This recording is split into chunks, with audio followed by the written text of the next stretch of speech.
अलीगढ़ के थाना हरदुआगंज इलाका क्षेत्र स्थित गांव धसना में नाबालिग छात्रा के साथ गैंगरेप के बाद हत्या कर दी गई। गांव के ईख के खेतों में मिला है छात्रा का शव। सूचना पर पहुंचे ग्रामीणों में खासा आक्रोश।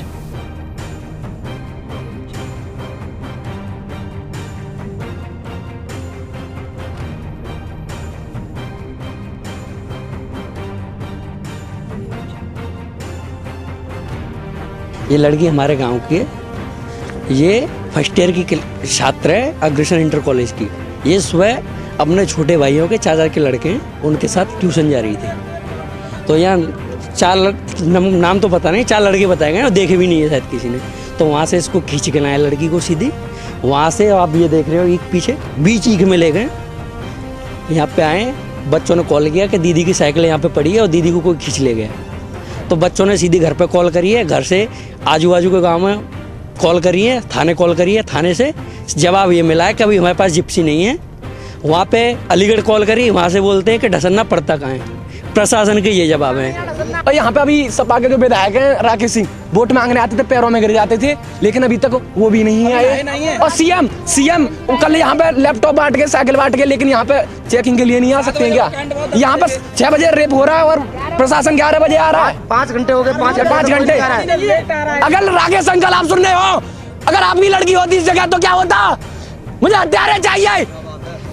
गुरसिकरन गांव के सुबह एक हम लोगों को सूचना प्राप्त हुआ है 100 नंबर पे कि एक डेड बॉडी की सूचना। उस पे यहाँ आने के बाद मौके के जो भी छानबीन किए हैं, उस बच्ची को मृत अवस्था में हम लोग पाए हैं।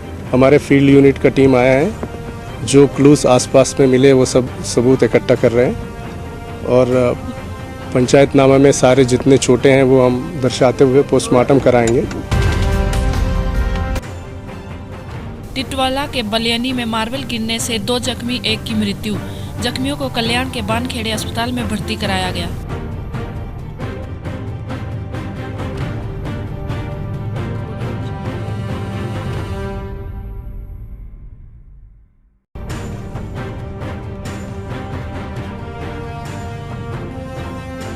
मेरे माहिती अनुसार कल शाम को मेरे ऑफिस के जनसंपर्क कार्यालय के सामने जो कि विनायक भगत है, उनका हार्डवेयर है सुमित ट्रेडर्स।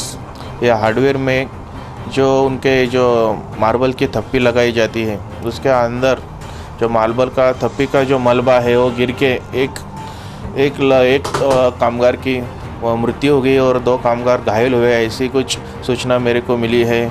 तो मैं यहाँ का स्थानिक माजी नगर सेवक है और मेरी पत्नी जो यहाँ की नगर सेविका है शिवसेना से। तो मैं प्रशासन से यही मांग करता हूँ कि जो ये घटना हुई है उसका अपने और जो भी दोषी रहे उन पे कार्रवाई होना चाहिए। बाहरी दिल्ली के नरेला थाना इलाके के बबाना सीआरपीएफ कैंप के पास नरेला बबाना रोड पर ट्रक ने बाइक पर पीछे बैठी महिला को पहले हिट किया, फिर कुचलते हुए ड्राइवर फरार हो गया। ये मेरे बच्चे यहाँ पे कोई सामान खरीदने आए थे जेजे कॉलोनी से, और साथ में एक भाई जानकार थे जो यहीं पे काम करते थे बाइक में। वो बाइक पे थे, डंपर वाले ने टक्कर मारी है। डंपर को पकड़ा गया नहीं पकड़ा गया? जिस बाइक वाले ने सेक्टर 2 में डंपर को पकड़ा है। अच्छा, आपकी वाइफ का क्या नाम है, कितनी उम्र होगी? अनीता है नाम, उम्र 36 साल। मुंबई के पास कल्याण में एक स्कूल में अचानक सिलेंडर ब्लास्ट हुआ, जिसके चलते 13 लोग जख्मी हो गए। इसमें 8 बच्चे भी शामिल हैं। फुग्गा विक्रेता की जगह पर ही मौत हो गई।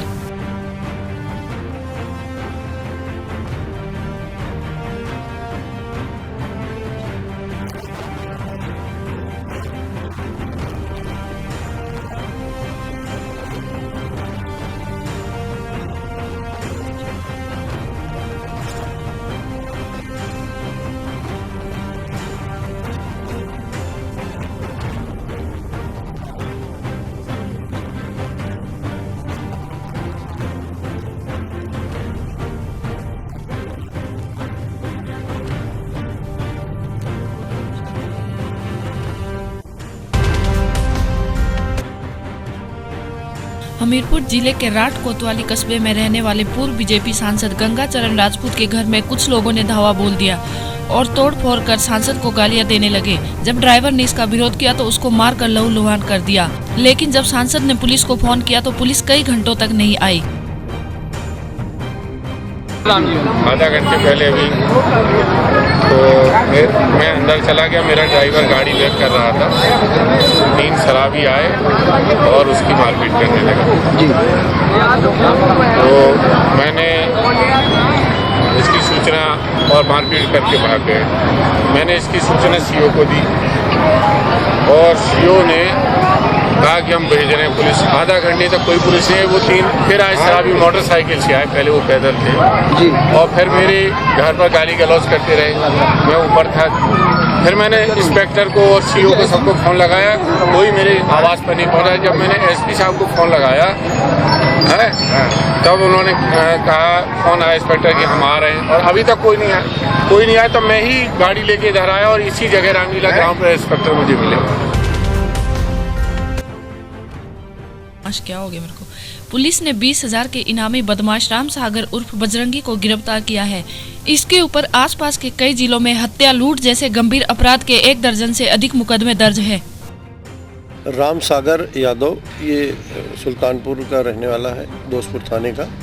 ये लगभग 2005 से आज तक कभी पकड़ा नहीं गया और इसने दसियों जघन्य अपराध किए हैं, हत्या, लूट, इस प्रकार के, चोरी भी इन्होंने किया है।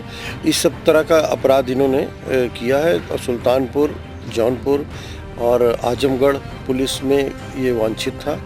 15,000 रुपये का इसका पुरस्कार था, एक जगह से 5,000 रुपये का पुरस्कार था। तो बहुत ही जघन्य अपराधी आज पकड़ा गया बेवाना थाने में। महिलाओं की समस्या सुनने के लिए मेरठ पहुंची महिला आयोग की सदस्य का प्रोटोकॉल प्राप्त होने के बाद भी कोई भी पुलिस या प्रशासनिक अधिकारी या कर्मचारी उनके लिए सर्किट हाउस नहीं पहुंचा, जिसकी शिकायत उन्होंने लिखित में सीएम से बात करने की बात कही। साथ ही अधिकारियों से मिलकर इसका जवाब लेने की बात भी कही। भारत के पूर्व प्रधानमंत्री अटल बिहारी जी के जन्म दिवस की पूर्व संध्या पर शाहजहांपुर के गांधी भवन सभागार में जनपद रत्न अलंकरण समारोह का आयोजन विधायक व नेता विधानमंडल बीजेपी सुरेश कुमार खन्ना द्वारा किया गया। सहारनपुर के थाना नानोता क्षेत्र के अनमोल बिहार कॉलोनी के रहने वाले गुलशन गर्ग ने कोर्ट की कार्रवाई से क्षुब्ध होकर महामहिम राष्ट्रपति महोदय से इच्छा मृत्यु की मांग की है। इस इच्छा मृत्यु के लिए वह सहारनपुर के कोर्ट में भी प्रार्थना पत्र दे चुका है। सर, ये शादी के बाद से ही इन लोगों ने मुझे दहेज के लिए तंग और परेशान करना शुरू कर दिया था। ये छोटी मेरी अपने रिश्तेदारों के सामने और अपने आस पड़ोस के सामने मेरी बदनामी करते थे कि इसके कंगले बाप ने कुछ नहीं दिया। ये मेरे से दहेज में 2 लाख रुपए और कार की मांग करते थे। कहते थे हमें तेरे बाप से इतनी उम्मीद थी कि ये देगा वो देगा, तेरे बाप ने कुछ नहीं दिया। क्या मामला है, क्यों आप? मेरी शादी 24 जून 2012 को हिंदू रीति रिवाज के अनुसार सहारनपुर निवासी हरीश गुप्ता की पुत्री सालूर पारुल के साथ हुई थी, जिसमें हमारी शादी करीब 3 से 4 महीने अच्छी खासी चली। उसके बाद मेरी ससुराल वालों ने कुछ हस्तक्षेप किया। उनकी डिमांड थी कि एक तो हमारी लड़की को आप अलग मकान में रखें, कभी कहते थे रसोई अलग बनाएं, कभी कहते थे मोबाइल दिलवाएं। जब इस तरह का मामला नहीं चला तो उन्होंने अपनी लड़की को बहला फुसलाकर सहारनपुर ले आए। लाने के बाद उन्होंने मेरे ऊपर दहेज का केस, खर्चे का केस, तलाक का और सेक्शन 24 फौजदारी 406 आदि केस किए, जिनमें मैं 16 दिन जेल भी रह के आया हूँ। उसके बाद अब फैमिली कोर्ट के जज साहब ने 125 में उनका 3,000 रुपये खर्चा बांधा, घरेलू इन समय 1,500 बांधा, जो मैं पूरा अब तक के कर चुका हूँ, उनका खर्चा दे रहा था। अब मेरी स्थिति ऐसी नहीं है कि मैं उनको गुजारा भत्ता दूँ या अपने मुकदमे लड़ूं, क्योंकि परिवार ने भी मेरे से बेरुखी बना ली इन केसों के चलते हुए और समाज से भी मेरा पूरा अस्तित्व खत्म हो चुका है। अब इसीलिए मैं महामहिम से इच्छा मृत्यु की मांग की है।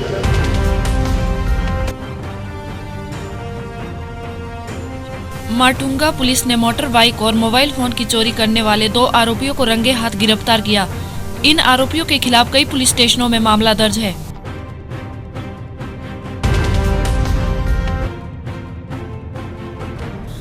मुंबई वर्ष 2013 में नकली नोटों के साथ गिरफ्तार हुए एक 43 वर्षीय युवक को न्यायालय ने 15 साल की सजा सुनाई है।